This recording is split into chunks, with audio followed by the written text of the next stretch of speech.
Hello everyone. I'm in the interview room right now for some reason. Uh, Also in the network, but that's not what this is about. I was thinking about this scenario where if Minecraft was basically bought by insert video game company here. Um, this is going to be quick. I don't want it to drag on. So the red bricks here are like the worst companies to be owned by for Minecraft. Yeah. The endstone is kind of like the middle of the road thing. We don't know if it's going to be that bad or if it's going to be good. Probably like, some in-between stuff. And a lapis block would be like the best person to own, to own it, own Minecraft. So let's start with the worst companies. Obviously we have Nintendo. They're really against fan creations, except for like Mario Maker. They're very infamous for striking down like fan games, like a lot of Pokemon games. EA, Electronic Arts, obviously is like another low-hanging fruit. EA is very capitalistic.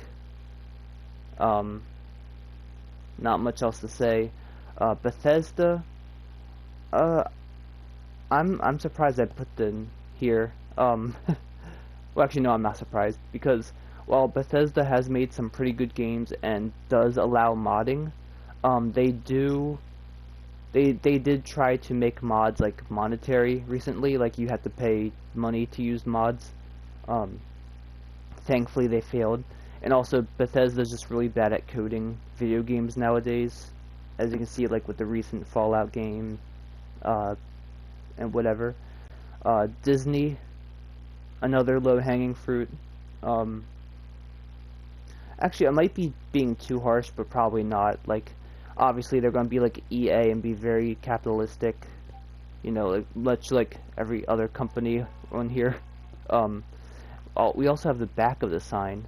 We have Ubisoft, Activision.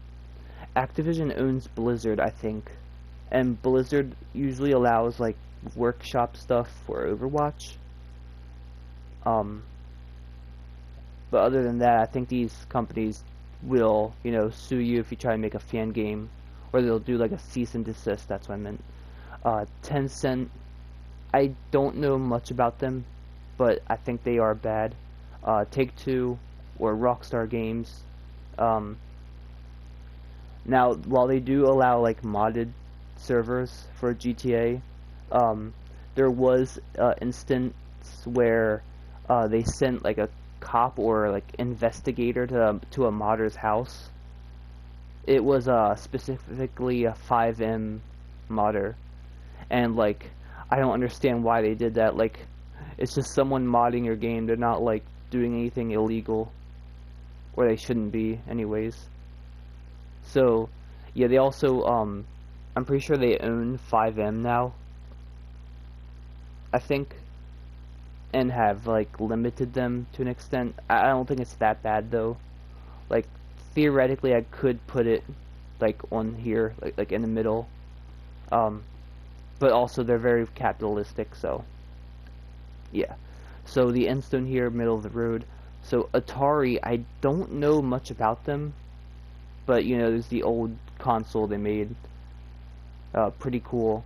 I don't know how like greedy they are for money, like these other companies.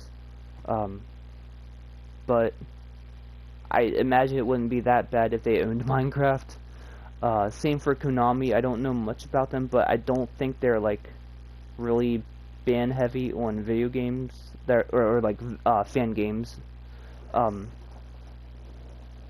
I know there was like one thing they did where they banned, like, they blocked mods for one of their games on Xbox, so that sucks. There's Sony. Honestly, I don't think Sony would be that bad. I might be just wearing like rose-tinted glasses or whatever you call them. Yeah, I don't think it would be that bad. Epic Games.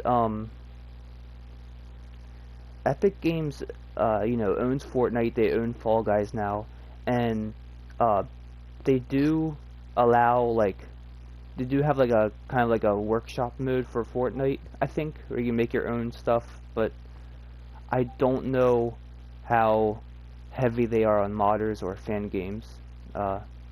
So that's why they're in the middle here. I don't know much about them.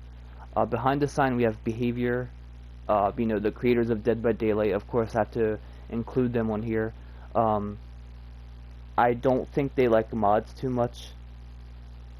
I don't know their history with fan-made content, because there isn't really much fan-made content, but they do respond to their community a lot, and usually give them what they want.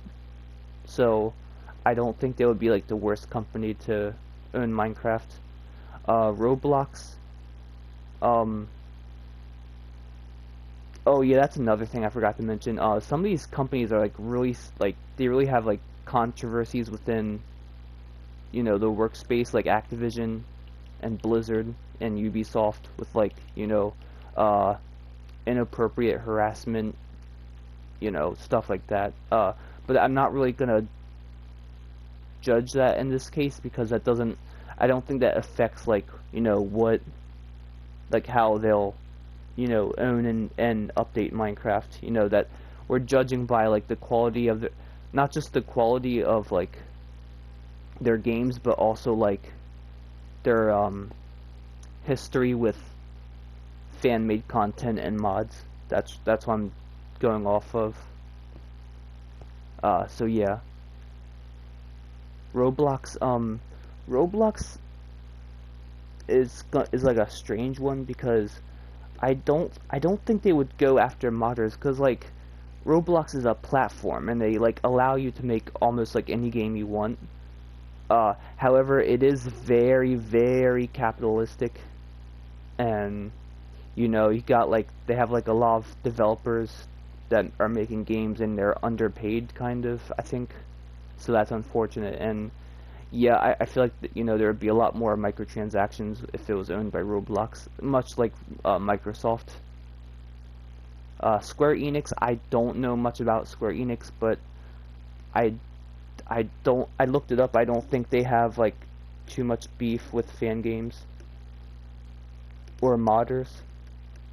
Same with Namco. I really don't know much about Namco either. On to the last one here. These are like the actual good companies to be owned by.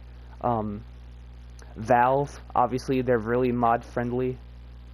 I play with like Left 4 Dead 2 mods all the time. Sega. So the thing about being a company that's not very successful like those other ones, it makes you rely on fan-made content a lot more. Like if Sega were to do like cease and desists on fan games, they would like fail even more as a company. And I think it's like it's a prime example of why like companies should allow fan-made content, as long as it's not profited off of course. So yeah, Sega also had like they hired fans to make a Sonic game. I think more on one occasion. I might be wrong about that, but yeah, Sonic Mania was made by fans, I think. So yeah, that's pretty cool. Inner Sloth, the creators of Among Us.